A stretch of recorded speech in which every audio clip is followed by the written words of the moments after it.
হে WhatsApp guys, কেমন আছো তোমরা সবাই? আশা করছি সবাই খুবই ভালো আছো। থাম্বনেল দেখে বুঝতে পারছো যে আজকে আমরা সোলো লেভেলিং এর তৃতীয় পর্বটি বাংলা এক্সপ্লেন করব। বিগত কয়েকদিন ধরে ভিডিও দিতে পারিনি, তার জন্য খুবই দুঃখিত। আসলে আমি একটু কাজে ব্যস্ত ছিলাম, তাই ভিডিও দিতে পারিনি। তো চলো বেশি কথা না বাড়ি আজকের এই ভিডিওটি এখানেই শুরু করি।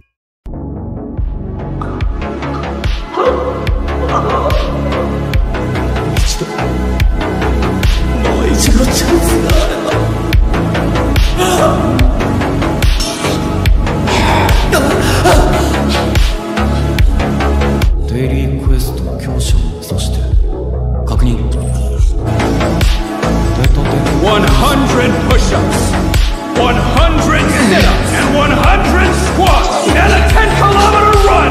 俺はな、絶えずレベルアップしてんだよ。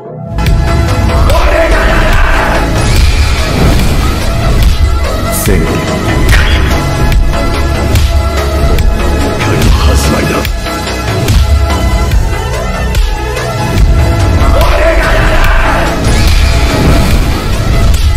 宣言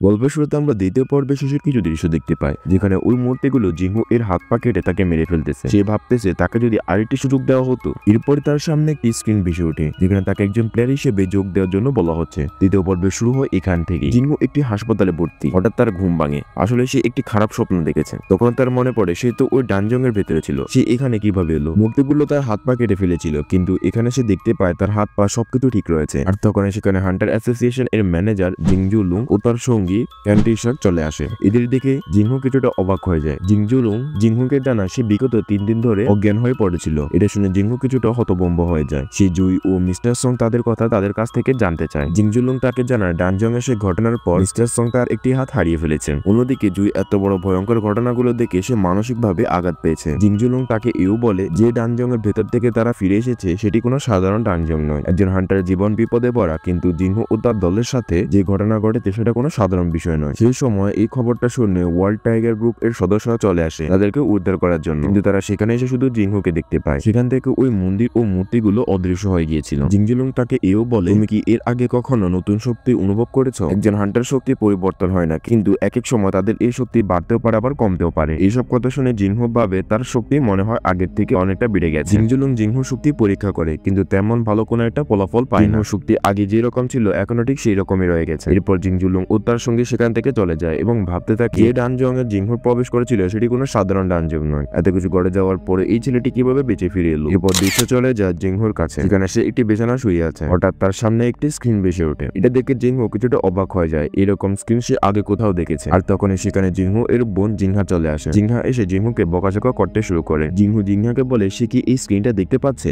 জিংহা তো কিছুই দেখতে পায় না। জিংহু এও বলে গেমিংস এর আনরিড মেসেজ গুলো কিভাবে পড়ে। উত্তরে জিংহা বলে মেসেজ বক্সটা খুলতে এবং সেগুলো পড়ে নিতে পারে। এরপর জিংহা ও তার বান্ধবী সেখান থেকে চলে যায়। জিংহু এর সামনে অনেকগুলো স্ক্রিন, যেখানে তাকে 10টি পুশ আপ, 10টি সেট আপ, 10টি স্কোয়াট এবং 10 কিলোমিটার দৌড়ানোর কথা বলা হচ্ছে। স্ক্রিনে এও বলা হয়েছে যদি সে এইসব না করে তাহলে তাকে শাস্তি দেওয়া হবে, আর সে যদি এইসব কাজ সঠিকভাবে করতে পারে তাহলে তাকে পুরস্কার দেওয়া হবে। বন্ধুরা, তোমরা অনেকে আমার ভিডিওগুলো দেখো কিন্তু সাবস্ক্রাইব করো না, তাই তোমাদের কাছে একটাই অনুরোধ, প্লিজ চ্যানেলটা সাবস্ক্রাইব করো, কারণ তোমাদের একটি সাবস্ক্রাইব আর একটা লাইক আমাকে নতুন একটা ভিডিও তৈরি করতে ইন্সপায়ার করে। তুমি যদি একজন নতুন সদস্য হয়ে থাকো তাহলে অবশ্যই চ্যানেলটা সাবস্ক্রাইব করতে বলবে না। এইসব কিছু দেখে জিংহু ভাবে এইসব কিছু তার সাথে কেন হচ্ছে? সে এখন হাসপাতালে আছে, সে এসব কিছু কিভাবে করবে? এরপর দৃশ্য পরিবর্তন হয়, আমাদের জিংজুলুংকে দেখানো হয়। জিংজুলুং তার চেয়ারম্যান গু এর সাথে ফোনে কথা বলছে। জিংজুলুং চেয়ারম্যান গুকে বলে জাং জিনহুর মনে হয় তার শক্তি অনুভব করতে পারেনি। চেয়ারম্যান গু বলে তাদের এই ঘটনাকে স্পেশাল কেস বলে ডাটা ব্যাংকে দিয়ে দিতে হবে। আর এরপর দৃশ্য পরিবর্তন হয়, আমাদের হান্টার অ্যাসোসিয়েশন এর একজন সদস্যকে দেখানো হয়, যে কিনা মিসচুংকে বি র্যাঙ্কের ইনস্টার হিসেবে রাখতে চায়। আসলে নতুন হান্টার যারা আছে তাদেরকে ট্রেন করবে এই মিসচুং।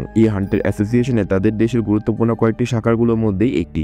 একজন হান্টার তার শক্তি পরিবর্তন করতে পারে না, কিন্তু যুদ্ধের কৌশলগুলোকে তো পরিবর্তন করতে পারে। সেই সময় রাস্তার মাঝখানে একটি পোর্টাল তৈরি হয়, চারপাশে মানুষজন হান্টারদের আসার জন্য অপেক্ষা করতে থাকে। এরপর দৃশ্য চলে যায় জিংহুর কাছে।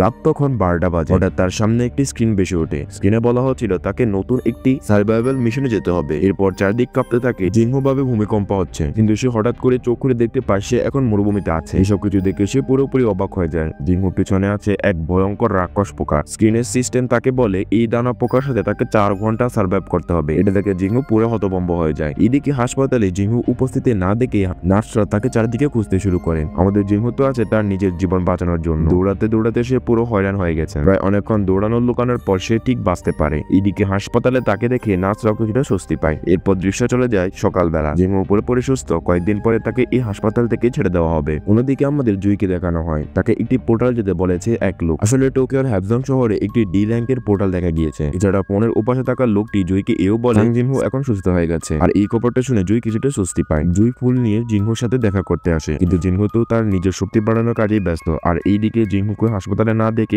জুই মন খারাপ করে সেখান থেকে চলে যায়। সিন পরিবর্তন হয়, আমাদেরকে জিংহুকে দেখানো হয় সে জ্ঞানে ফিরে এসেছে মাত্র 4 দিন হয়েছে। সে ওই স্ক্রিন সিস্টেমকেও বুঝতে শুরু করে। প্রথমত সিস্টেমটি তার কোনো কল্পনা নাই। প্রতিদিন মিশন কমপ্লিট করলে তাকে 3টি পুরস্কার দেওয়া হয়। সে তার নিজ অ্যাবিলিটি পয়েন্টকে এখন বাড়াতে পারে।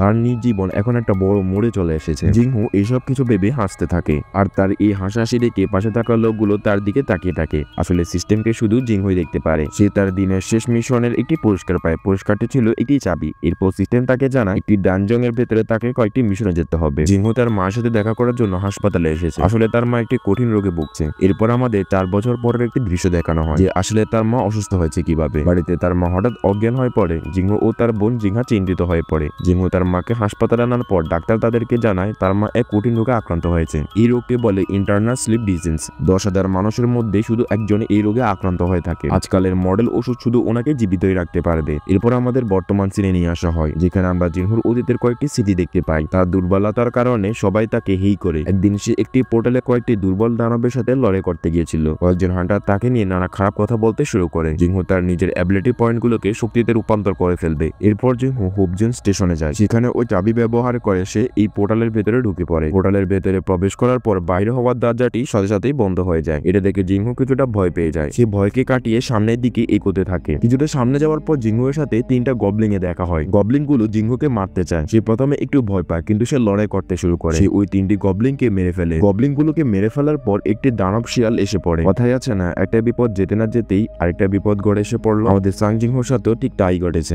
দানব শিয়ালটি জিংহুর দিকে আক্রমণ করার সাথে সাথে 3য় পর্বটি এখানেই শেষ হয়ে যায়। এই পর্বটি জিংহু এর ভেতরের পরিবর্তন আর তার নতুন ক্ষমতা এবং তার সাহসিকতার এক চমৎকার উদাহরণ। এটি দর্শকদের পরবর্তী এপিসোড দেখার জন্য উৎসাহিত করবে। তো বন্ধুরা, ভিডিওটি কেমন লেগেছে অবশ্যই আমাকে কমেন্ট করে জানাও। আর তোমার যদি ভিডিওটি ভালো লেগে থাকে তাহলে একটা লাইক তো নিশ্চয়ই দিবা। চ্যানেল নতুন হলে সাবস্ক্রাইব করবে এবং ভিডিওটি কেমন হয়েছে তা অবশ্যই আমাকে কমেন্ট করে জানাও। পরবর্তী ভিডিওতে দেখা হচ্ছে। ততদিন পর্যন্ত সবাই ভালো থেকো, সুস্থ থেকো।